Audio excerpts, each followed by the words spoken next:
Today I think it's time we did a video about telescope basics, just your various different types of telescopes and all the various parts of them. So yeah, let's just get to it.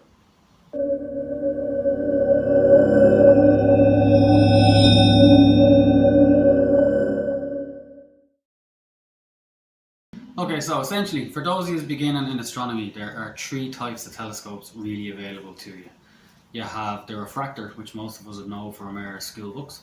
There is the reflector, and there's a compound telescope that can be usually a Schmidt-Cassegrain or a Cassegrain.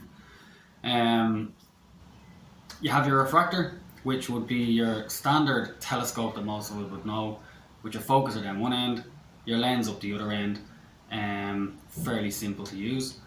Then you have your reflector, which is the one that you read in the science books, has the two mirrors. Your focusers on the side, and again, relatively easy to use, a little bit more maintenance required on one of those.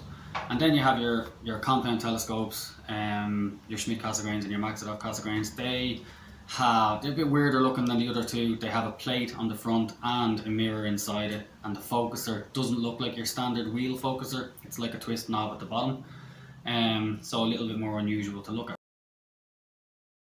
Okay, these telescopes can be mounted on a couple of different types of mounts. Essentially, there are two types. There's an Altaz, which is your up, down, left, right, simple to use, and there's your equatorial, a little bit more complicated to use.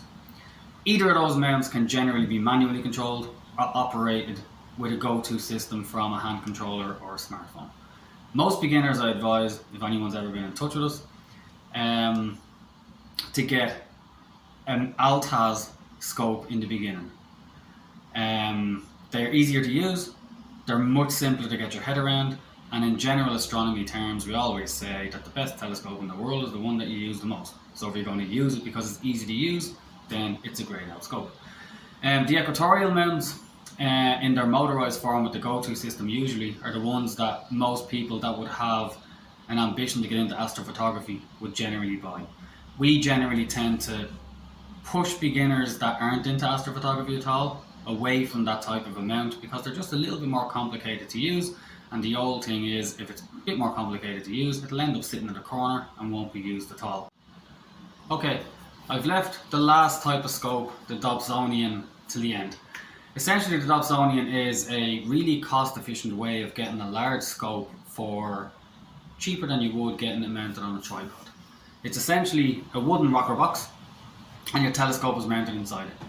The one you're looking at now is the Skywatcher Skyliner 200p, which is the 8-inch Dobsonian, a hugely popular telescope, manually controlled. And the one you are looking at here is the Skywatcher Skyliner 300p SynScan Go-To, which is the 12-inch Go-To version. All Dobsonians, certainly all the ones that we do, are Altaz scopes. They can be either manually controlled or Go-To.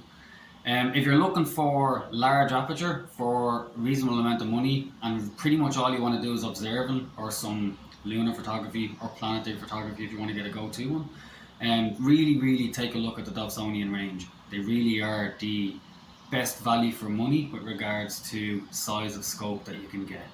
They're pretty easy to use. All of them are reflectors, so they do need a little bit of maintenance with regards to collimating and all of that, but I certainly wouldn't be afraid of that. We'll have a collimating video going up soon enough anyway. So that's your Dobsonians. So that about covers all the different types of telescopes that you'll get for beginners on the website or in the shop here. If you like the video and you like the content on that, we've loads more coming.